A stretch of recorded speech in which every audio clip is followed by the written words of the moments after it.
Bueno, hasta el momento lo que hemos hecho es un análisis de las relaciones o de las asociaciones de una manera muy intuitiva, prácticamente a ojo. Hemos decidido si una asociación es fuerte o es débil, o cuando es positiva o cuando es negativa.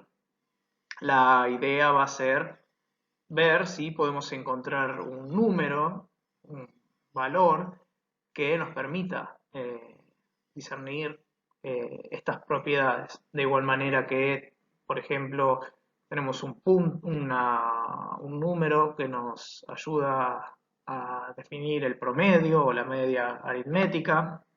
De la misma forma que tenemos un número que nos dice cuán dispersos están los valores, como son la varianza o también la desviación estándar. Así que nuestro objetivo va a ser ese, va a ser encontrar un número y a partir de ese número poder decir si existe o no existe una asociación y si es positiva o es negativa. Este número que estamos buscando es lo que definiremos como coeficiente de correlación. En Friedman pueden ver que el coeficiente de correlación es una medida de la relación lineal o intensidad de una agrupación alrededor de una línea. Eh, es decir, el coeficiente de correlación va a medir solamente las relaciones lineales, no relaciones de otro tipo.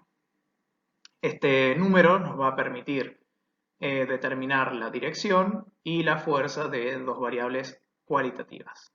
De esta manera podemos estandarizar el análisis y ya no depender de la intuición, como veníamos haciendo hasta ahora. Ahora bien, este coeficiente, ¿qué nos tiene que permitir ver?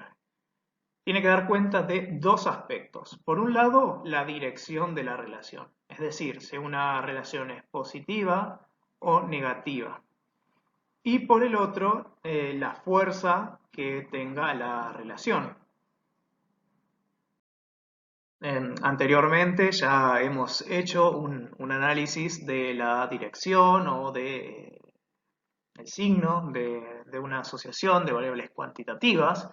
En este caso vamos a intentar formalizarla. Vamos a contar con un diagrama de dispersión. Aparentemente hay una asociación lineal positiva. A la derecha de este diagrama de dispersión se encuentran los datos, los valores que toma cada una de las variables para cada individuo. Si recordamos, nosotros habíamos planteado dividir el diagrama teniendo en cuenta las medias de la variable x y la media de la variable y. Cada una de ellas determinaba, perdón, las dos juntas determinaban 4 cuadrantes y dependiendo de dónde esté la mayor concentración de valores, hablábamos de una asociación positiva o hablábamos de una asociación negativa. Así que vamos a proceder de la misma forma. Si determinamos la media de los valores de x, obtenemos 4,8 y si determinamos los valores de la media de y, tenemos 5,1. Al graficar las rectas para estos valores, obtenemos lo siguiente y podemos ver una concentración de puntos en el primer cuadrante y en el tercero. Ahora bien, ¿qué hace que un punto esté en el primer cuadrante? ¿Qué hace que un punto esté en el tercer cuadrante? ¿Qué hace que un punto esté en el segundo o en el cuarto? ¿Qué propiedades cumple? Bueno, vamos a comenzar primero por identificar qué significa que un punto esté a la derecha y después identificar qué significa que esté arriba para que, si está arriba a la derecha, esté en el primer cuadrante. Los puntos que están a la derecha tienen coordenada x mayor que la media, por eso se encuentran de ese lado. Eso quiere decir que el valor de x menos la media es un valor positivo. De igual manera ocurre con y. La coordenada y de esos puntos es mayor que su media y por lo tanto se encuentran arriba. En el caso de los puntos que están en el tercer cuadrante, la diferencia entre la coordenada del punto y el valor de la media se vuelve negativa, dado que el punto también se encuentra a la izquierda.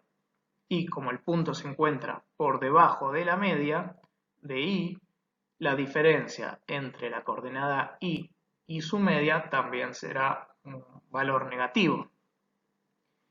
Podemos entonces intentar construir dos columnas más en las que calculemos la diferencia de las coordenadas con sus respectivas medias. De esta forma obtenemos lo siguiente. Para el caso del primer punto, tenemos que el valor de x es 1 y su media es 4.8. Así que la diferencia va a ser menos 3.8. En el caso de la diferencia de y menos su media, tenemos 1 menos 5.1, que es menos 4.1. En el caso del segundo punto, las diferencias son menos 2.8, menos 2.1. El tercer punto, menos 1.8, menos 3.1. En el caso del cuarto punto, menos 1.8, menos 1.1. El quinto, el sexto, y así con los siguientes. Calculamos en cada caso la diferencia.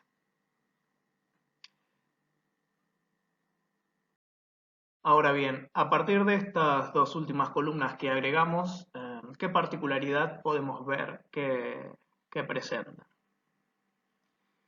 Y bueno, podemos ver que los puntos que se encuentran tanto en el primer como tercer cuadrante tienen los signos iguales, ya sean o ambos negativos o ambos positivos, siempre hablando de la diferencia de los valores con respecto a su media. Por otro lado, los valores o los puntos que están en el segundo o cuarto cuadrante tienen signos distintos. Esto resulta una propiedad interesante para poder asignarle un número a cada punto. Por ejemplo, podríamos pretender asignarle un número positivo a cada punto, dependiendo de si está en el primer o tercer cuadrante, o en caso contrario, de que esté en el segundo o cuarto cuadrante. Por ejemplo, nosotros sabemos que si abundan los puntos en el primer y tercer cuadrante, entonces tenemos una asociación positiva, por lo tanto podríamos asignarle un número positivo, y si los puntos están con mayor cantidad en el segundo o cuarto cuadrante, entonces tenemos una asociación negativa, por lo que podríamos intentar asignar un número negativo. ¿Qué podemos hacer? Bueno, dijimos que en el primer y tercer cuadrante tenemos signos iguales y en el segundo y cuarto cuadrante tenemos signos distintos.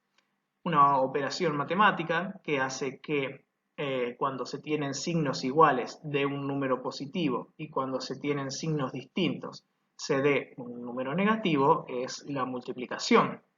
Por lo tanto, podríamos intentar construir una columna más con ese producto. Y obtenemos lo siguiente. De esta forma, también podemos ver que los valores que son positivos son los mismos que están en el primer y tercer cuadrante, y los valores que están en rojo, que son negativos, son los que están en el segundo y cuarto cuadrante. ¿Qué quiere decir con todo esto? Bueno, que en esta columna van a predominar los valores positivos si se tiene una asociación positiva, y podemos esperar que predominen valores negativos cuando se tiene una asociación negativa. Ahora bien, si recordamos, nuestro objetivo inicial era determinar un único valor que nos diga si la asociación es positiva o si es negativa. En este caso lo que tenemos es una columna donde o abundan los datos positivos si la asociación es positiva o donde hay más datos negativos si la asociación es negativa. De esta forma, si queremos conseguir un único valor que represente ese signo, podemos intentar promediar los valores. De esta forma podemos definir lo siguiente. Si vemos la estructura de la fórmula es igual a la de el promedio con una diferencia que es el n-1. Este valor, si se calcula sobre los datos de una población, entonces sí se promedia considerando el total de los datos. Pero al igual que ocurre con la varianza o con la desviación estándar, cuando se calcula sobre una muestra, entonces se divide por n-1 porque permite hacer una estimación con mayor grado de confiabilidad. Por lo tanto, es una especie de promedio con la diferencia de que en vez de dividir por el total de la muestra, lo hace por el total menos 1. Ahora bien, esto que acabamos de definir tiene un nombre y es la covarianza. Y también es una medida de dispersión para dos variables. Ahora bien, nos podríamos preguntar qué nos permite conocer la covarianza. Si la covarianza es mayor que 0 y existe una asociación entre las variables, entonces el tipo de asociación es positiva o es creciente. En el caso del diagrama que utilizamos para construir la covarianza anteriormente, el valor que representa la covarianza es 6.42. Como es un número positivo, podemos decir que la nube de puntos es positiva o creciente. En cambio, si hay una asociación y la covarianza es menor que 0, entonces el tipo de asociación es negativa o decreciente. Algo que estuve diciendo y que es importante es que en cada momento he dicho si hay asociación. La covarianza por sí sola no nos dice nada sobre si hay o no hay una asociación o sobre la fuerza de la asociación. Solo nos dice si la tendencia de los puntos, de la nube de puntos, es creciente o decreciente. Pero ahora sí, una vez definida la covarianza y a partir también de las desviaciones estándar de cada variable, podemos calcular algo que se llama coeficiente de correlación de Pearson de la siguiente manera. Es el cociente entre la covarianza sobre el producto de cada desviación estándar. Es importante recordar que la covarianza no es el producto de las varianzas. En este caso, en esta fórmula, S sub xi es la covarianza, como ya he dicho, S sub x es la desviación estándar de x y S sub y es la desviación estándar de y. Ahora bien, vamos a ver algunas características que tiene el coeficiente de correlación de Pearson. La primera es que es un número puro, sin unidades. ¿Qué quiere decir esto? Que si nosotros tomamos dos variables, como al principio que hemos tomado la altura de los padres y la altura de los hijos en metros, el coeficiente de correlación de Pearson no está en metros, no tiene unidades. La segunda característica es que no distingue entre variables explicativas y variables respuestas. Es decir, no importa a quién llamemos X, no importa a quién llamemos Y. El coeficiente de correlación de Pearson, si se llama X a la altura de los padres y a la altura de los hijos, o si se llama X a la altura de los hijos e Y a la altura de los padres, devuelve el mismo valor. El tercero es que exige que ambas variables sean cuantitativas. No podemos calcular las diferencias, no podemos calcular la media de variables cuantitativas y, bueno, mucho menos la diferencia. También, si las desviaciones, dado que las desviaciones típicas de cada variable son números positivos, el coeficiente de correlación de Pearson va a tener el mismo signo que la covarianza y por lo tanto, en el caso de existir una asociación, será positiva si R es mayor que 0 o negativa si R es menor que 0. ¿Cómo podemos ver esto? Acá abajo tenemos la expresión del coeficiente de correlación de Pearson. El coeficiente de correlación de Pearson, ya dijimos, es un cociente entre dos números. El denominador es el producto de las desviaciones estándar. Como las desviaciones estándar son números positivos, su producto va a ser un número positivo. Por lo tanto, el denominador va a ser un número positivo. Entonces, si la covarianza es negativa, al dividirlo por un número positivo, queda negativo y el coeficiente de correlación de Pearson es negativo. Si la covarianza es un número positivo y se divide por un número positivo, entonces el coeficiente de correlación de Pearson tiene que ser un número positivo. De ahí que si hay una asociación positiva, R va a ser mayor que 0, y si hay una asociación negativa, R va a ser menor que 0. También el coeficiente de correlación de Pearson mide y solo mide la fuerza de una relación lineal entre variables cuantitativas. Es decir, este coeficiente no describe relaciones curvilíneas entre variables, aunque sean perfectas. Si recordamos el caso del diagrama de dispersión, en la cual los puntos se distribuían como bajo un modelo de seno, que era prácticamente perfecto, aún así el coeficiente de correlación va a ser 0.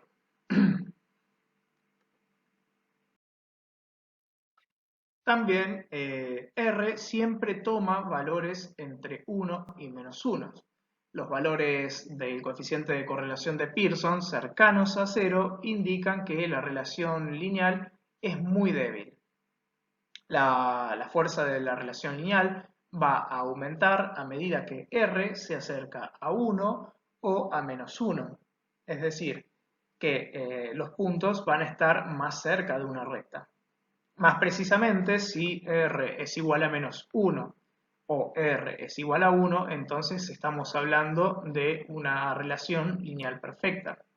Si R es igual a 1, hablamos de una relación lineal perfecta positiva o creciente, y si R es igual a menos 1, hablamos de una relación lineal negativa o decreciente.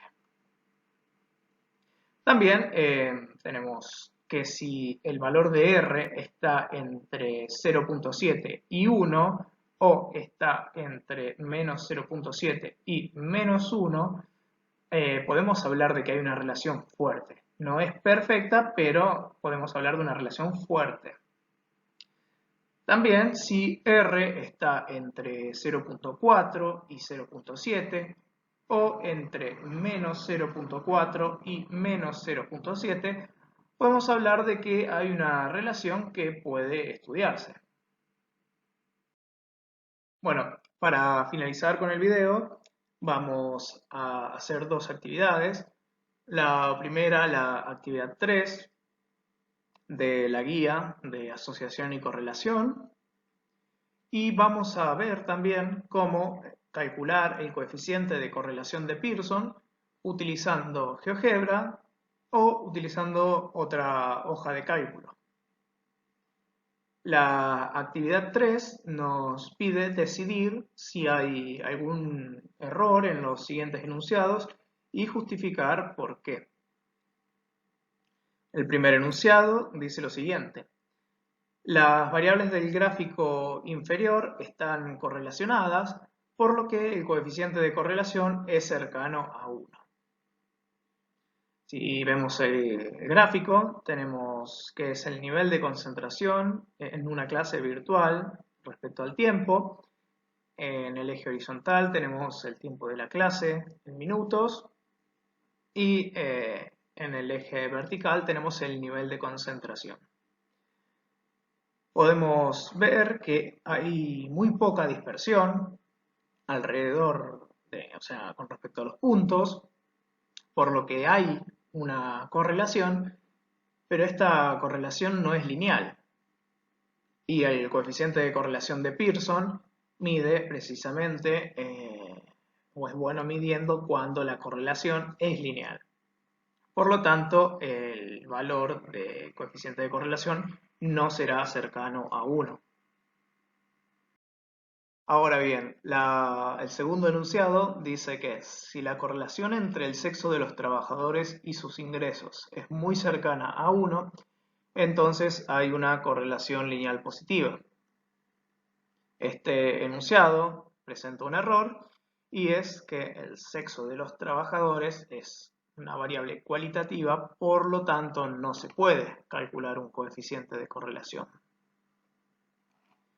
El siguiente enunciado dice que que la relación entre el consumo energético de un hogar por mes y la disminución de los niveles de dióxido de carbono en ciudades es de menos 0,95 kWh por metro cúbico, lo cual indica que a mayor consumo energético, menos dióxido de carbono se encontró en el aire. Una posible variable latente es la adquisición de vehículos eléctricos. El problema que presenta este enunciado es que R, el coeficiente de correlación de Pearson, tiene unidades, kilovatios por hora sobre metros cúbicos. Si recordamos, las características del coeficiente de correlación de Pearson es un número puro sin unidades. Ahora bien, por último, vamos a ver cómo determinar el coeficiente de correlación de Pearson utilizando GeoGebra o cualquier otra hoja de cálculo. Bueno, en este caso volvemos al archivo de GeoGebra datos que utilizamos antes y vamos a calcular el coeficiente de correlación de Pearson para la esperanza de vida de varones y de mujeres y el coeficiente de correlación de Pearson también para la altura de los padres y la altura de los hijos. Comenzamos nuevamente seleccionando los datos. Elegimos análisis de regresión de dos variables, como cuando queríamos realizar el diagrama de dispersión. Cambiamos los encabezados y analizamos. Aquí arriba aparece un botón con el símbolo sigma X, que si lo presionamos nos abre esta ventanita y podemos ver información sobre las variables. La media de X, la media de Y, la desviación estándar de cada una de las variables y en quinto lugar tenemos el coeficiente de correlación de Pearson. Podemos ver que el valor es muy cercano a 1, 0,96 y además es positivo. Por lo tanto, podemos hablar de que existe una asociación lineal positiva fuerte entre la esperanza de vida de varones y esperanza de vida de mujeres. Ahora bien, si queremos calcular el coeficiente de correlación de Pearson para las alturas, ese estudio que llevó a cabo Pearson, la altura de los padres y la altura de sus hijos, realizamos el mismo proceso. Cambiamos los encabezados y cuando analizamos vemos que el coeficiente de correlación de Pearson es 0,49. Es un número positivo, pero aún así es un número que está entre 0,4 y 0,7. Por lo tanto, no se puede hablar de una asociación lineal perfecta, no se puede hablar de una asociación lineal fuerte, solo se puede decir que hay una asociación que puede estudiarse. Ahora bien, si queremos calcular el coeficiente de correlación de Pearson en otra hoja de cálculo, como puede ser la de Excel, puede ser la de LibreOffice o incluso la de Google, podemos recurrir tanto en inglés como en español al comando Pearson. El comando Pearson, como podemos ver, requiere dos parámetros correspondientes a los valores de ambas variables. Vamos a pasar en primer lugar la primera columna, correspondiente a la altura de los padres, y en segundo lugar la altura de los hijos. Al cargar el coeficiente nos sale el valor 0,50. Podemos ver que este valor es diferente al valor que nos da GeoGebra. Esto es porque el valor de estas alturas están calculadas de una manera más precisa. Las alturas de GeoGebra están redondeadas, por lo que este valor es más preciso. Podemos ver aún así que es un valor que está entre 0,4 y 0,7, por lo que el tipo de asociación es una asociación que puede estudiarse.